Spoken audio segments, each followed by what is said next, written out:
Most people hold crystals, but never listen to them. They see a reflection, a sparkle, a color, and think it ends there. Yet every crystal carries a memory older than the stars we see tonight. It remembers the moment when fire and water first met, and matter learned how to sing.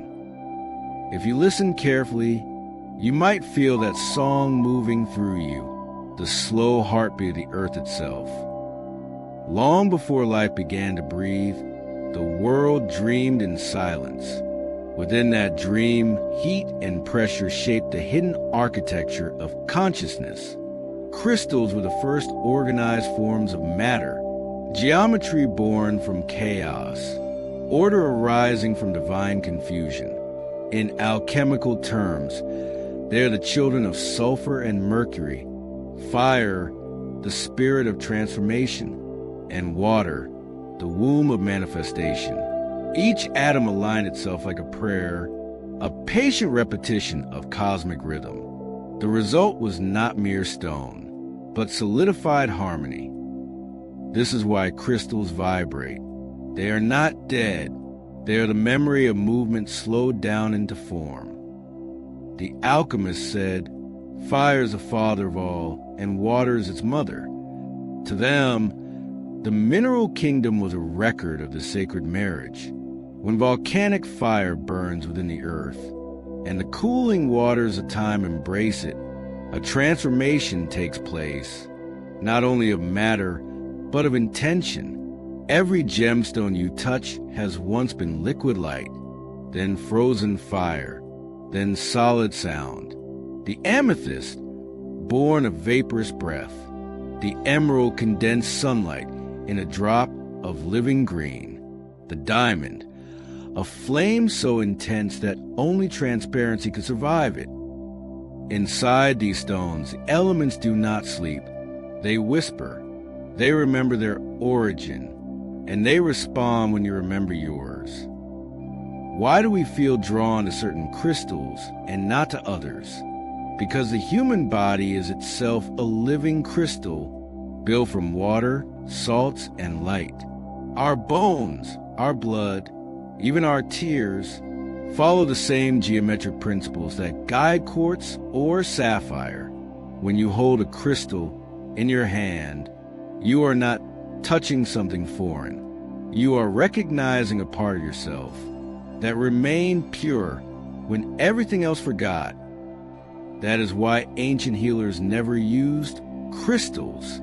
They communed with them. They listened to the subtle resonance between two orders of being, the mineral and the human, the slow and the quick, the silent and the speaking. This recognition awakens memory, not the memory of time, but of origin.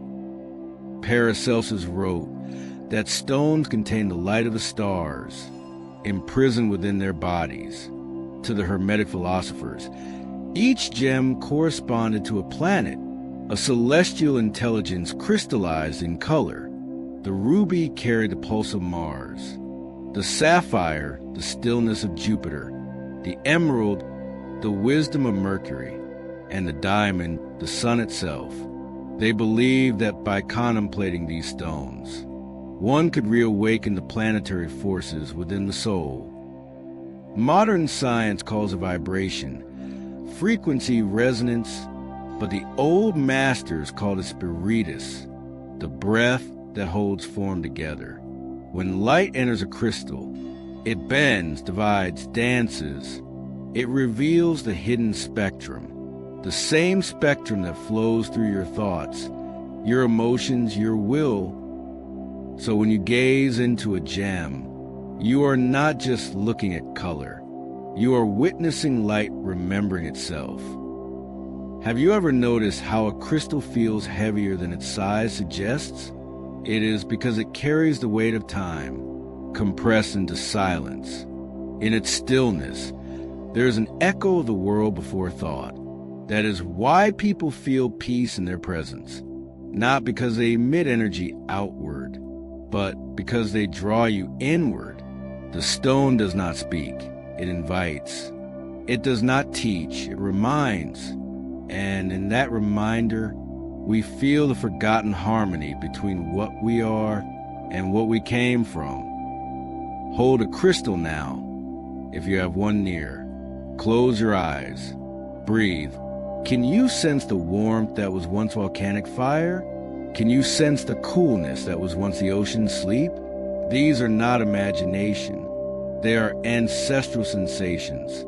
The body of earth remembering itself through you. The alchemist sought not transform lead into gold, but to awaken the crystal within the soul. They said that every being carries a spark of transparent spirit, the philosopher's stone hidden in the heart. When you quiet the noise of thought, you begin to see that same symmetry, that same luminous geometry inside your own consciousness.